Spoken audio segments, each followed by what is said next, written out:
Pagi hari ni kita dah charge kereta ni full bateri lah. Kita memang nak betul-betul test 100% bateri ni berapa jauh dia boleh pergi lah.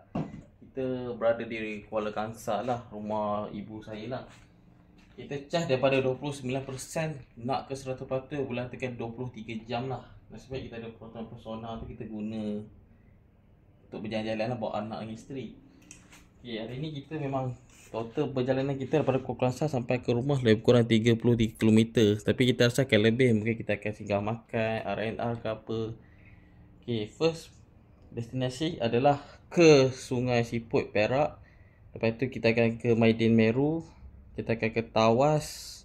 Selepas tu kita akan pergi dekat Simpang Pulai lah. Lepas tu baru Batu Gajah.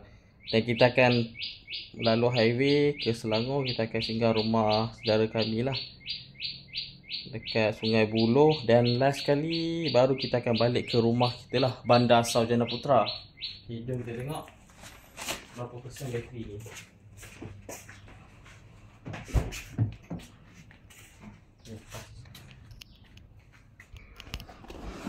Okay, kita just tekan brake, sistem akan hidup lah. Okay, kita dapat tengok di sini 100% boleh pergi lebih kurang 410 km lah. Okay, dia dah link dengan Android Auto. Okay, saya rasa kalau kereta EV yang ni temperature bateri lah. Okay, kita so far 2573 km lah. Kita average 15.5 kW/h lah, sebab kita banyak lalu highway, bawa laju lah. Kali ke Cherry kata boleh capai 15 kW per 100 km. Saya try memang boleh capai lah, malah lebih rendah boleh capai. Okay, dia Android Auto. Sekejap kita nak pergi dekat. Okay, ni bateri 100%. Okay, 100% jangkaan boleh pergi 410 km lah. Okay, kita boleh setting nak charge berapa. Sebab kita nak jauh, kita buat 100% lah. Kita boleh limit charge dia 80 ke 90 ke lah. Okay, ini adalah setting dia, macam-macam lah. Kita akan buat energy recovery level pada medium lah. Yang ni bila kita lepas pedal, dia akan macam break sikit lah untuk regeneration. Dia ada dua cruise range, WLTC ataupun dynamic cruise range. Yang saya tahu dynamic cruise range ni dia based on kita punya current terkini driving lah. Berdasarkan tu, sebab tu kita dapat 410. Kalau kan Cherry kata 100% boleh capai 410. Okay, kita akan try lah interior dia. Okay, kita akan start perjalanan ke Sungai Siput.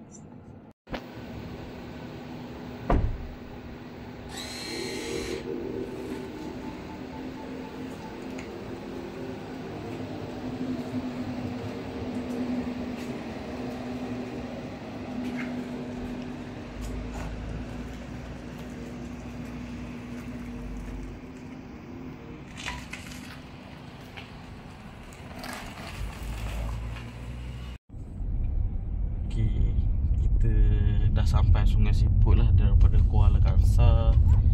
Total 25 minit lah. Dan jarak anggaran lebih kurang 21 km lah.